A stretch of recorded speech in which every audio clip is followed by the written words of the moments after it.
जय जगन्नाथ केमिति अछन्ति आपण माने मु स्नेहा स्नेहा डेली लाइफ को आपण माननकु स्वागत। आपण माने एठी देखि परथबे मु आज गोटे आलू रे गोटे तरकारी बनेछि। ए तरकारीटा खाइबा को बहुत टेस्ट। आपण माने पिठा रुटी परोटा सबुथिरे खाइ परिबे। चलंतु बे हम तरकारी आलू तरकारी बनिया तापय मु आलू एठी एमति छोट छोट करी क्यूब साइज रो काटि देछि। आपण चाहिले फाळ फाळ बे आलू नै परिबे किंतु मु छोट छोट करी काटि देके ताकू प्रेशर रे दे देछि। आ लूण आ पानी देकी ताकू प्रेशर रे 2-3टा सीटी दे देबे जेमति आलूटा भले सिजिबो। आपण माने चाहिले भी गोटा आलू आगे सिजे देकी परे भी काटि परिबे। मु किंतु आगे काटि देकी तापर सिजिया को ताकू छाडी देछि। देखंतु मु अबे प्रेशर रे ताकू पकै देली। पकै देकी पानी लूण सब देकी प्रेशर रे 2-3टा सीटी दे देउछि। से सीटी हेकी ठंडा हला परे मु एठी आ गोटे कढ़ाई बसे देछि। से कढ़ाई रे सोरिष तेल पकैछि। सुखिला लंका 2टा पकै देछि।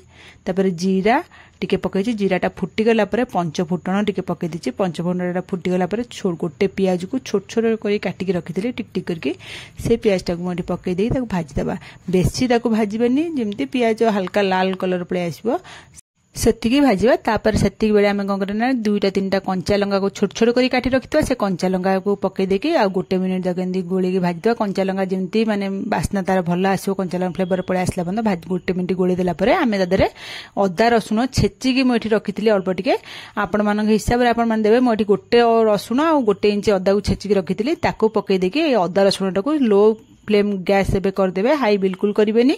तापर ताको आमे कषिबा जेमती अदा रसुण रो कंचा स्मेल गला पर्यंत 5 मिनिट खंड लागिबो लो फ्लेम रे। आपण माने कषि देला परे तापरे मु एठी कोन करछि ना लंका गुंड गोटे चमच पकैछि। रेड चिली तीखा लाल पकैछि। राग भी आ कलर भी भला आसीबो। आपनक हिसाब रे आपण माने राग देखिकी पकैबे। तापरे कोन करिवे ना आमे सेतरे धनिया गुंड गोटे चमच जीरा गुंड गोटे चमच पकै देबा। पकै देकी आमे ताको गोळै देबा। गोळै के एठी भाजीबा। एठी यदि आपण मानकर मसला सुखिला हे जाउछि देखछन ना एठी चामचे कि 2 चमच पानी पकै देकी मसलाटा कसंतु देखिबे मसलाटा बहुत भल भाव में कषि हो। मुझे पानी देनी कहीं मुझे टमाटो पकेबी। टमाटो पकेले टमाटो ही पानी बाहर। मुझे 2टा टमाटो को छोट छोट करी काटी रखी ताकू पकई देछि। आलू तरकारी टिके अधिक टमाटो आपण माने देबे नहले आलू तरकारी टेस्ट भल आसीबोनी। आलू तरकारी अधिक टमाटो देले टेस्ट बढ़िया आसीबो। ताकू गोळै की गोटे मिनिट छाड़ी देबे। देखिबे एटा ते पानी बाहरला बेले हबो। तापटे गोळै देकी एठी मु कोन करछि लूण आ हळदी पकई देछि। लूण हळदी पकई देले ना टमाटो शीघ्र माने सॉफ्ट हे जिवो। आ मसलाटा भी बढ़िया मजार कषि हो। लूण हल्दी ये टाइम पकईदे। पकई देकी मोटी गोळै देछि।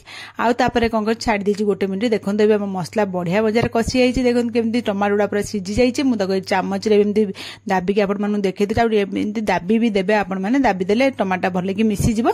तापर देखन एबे मसला पूरा कषि हे गलानी। आउ हमें बेसी आउ कषिया दरकार नै। एई टाइम रे हमें चिकन मसला गोटे चमच पकईबे। आपण पाखर जदि चिकन मसला नथिबे कोनोसी भी करी पाउडर पकई परिबे। पकई की मटन मसला भी पकई पारे। पकई की ताको गोळै देबा। आउ कषिबा दरकार नहीं खाली गोळै देकी गोळै देबा। आमे बेस समय आउटा कषिया दरकार नहीं। गोळै देला परे आमे जो सिझे की जो आलू गुडा रखिथिले ना से आलू को पकई देबा। पकई देकी ताको एमते दाबी दाबी चामच रे आमे ताको गोळै मिसेइबा। कोन पई ना आलूटा हमर पूरा गोटा गोटा अछि ना आमे जो तरकारी कौन सी बटा मसला आम यूज करना से आम आलूटा के दाबी देले ही आम ग्रेवीटा टिके मोटालिया रहिबो।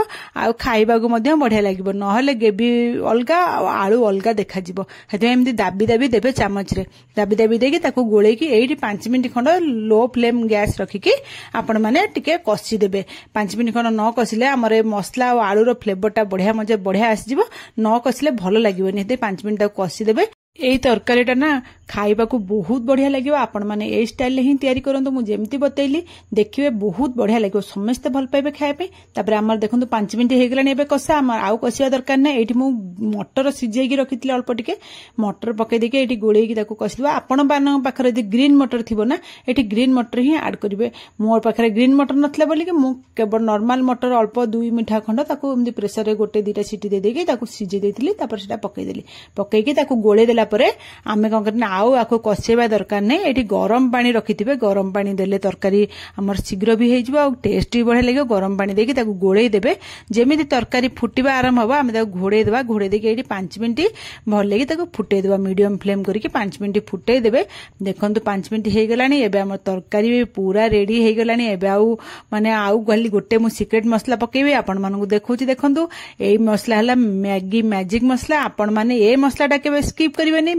मैजिक मसलाटा पकई देकी आम सांगे सांगे गैसटा ऑफ करदे ऑफ कर भल लगे गोले दबा गोले देला परे आउ हमर एठी फुटेबा दरकार नै धनिया पत्र काटिक रखिथिबे छोट छोट करके धनिया पत्रटा पकई देबे पकई देके ठीक घोड़ेकी ताको 5 मिनिट छाड़ी देबे जिमि सब फ्लेवर हेरिका भल भाबरे आलू तरकारी हमर मिसी जिवो आलू मटर सहित सेते हम त छाड़ दा तार 5 मिनिट परे म आपण मानु कहि देखुची देखन तरकारीटा केते सुंदर देखाउची जेति सुंदर ना आपण माने थरे एटा ट्राई करंतु देखबे बहुत टेस्ट लागिवो भल लागिले मो चैनल को लाइक शेयर सब्सक्राइब निश्चय करिवे कमेंट माध्यम रे मते जणैबे आज रेसिपी आपण मानु केमिति लागिला एई आलू तरकारीटा ना पूरी चकुली सबुथरे खाई परिबे मोडी चकुली संगे आज